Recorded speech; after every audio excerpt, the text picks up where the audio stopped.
Sveiki kolegos, turbūt visi esam susidūrę, kaip slidinėja šifono ir šilko detalės ant stalo ir kaip sudėtinga tokį kirpinį kirpti.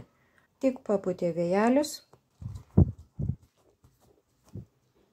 ir jūsų gražiai dėtas kirpinys nuskrido nežinia kur. O pasirodo yra labai paprasta išeitis. Aš stalą užsikloju nenaudojamo džinso gabalu.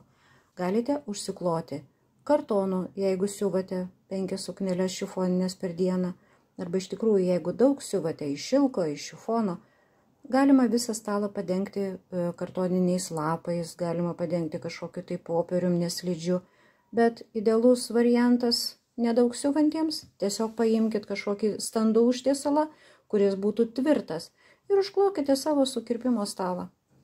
Ir jūsų šifoninė detalė guli kaip prikalta. Sėkmės kolegos, nepamirškit paspausti like ir susitikim kitais kartais.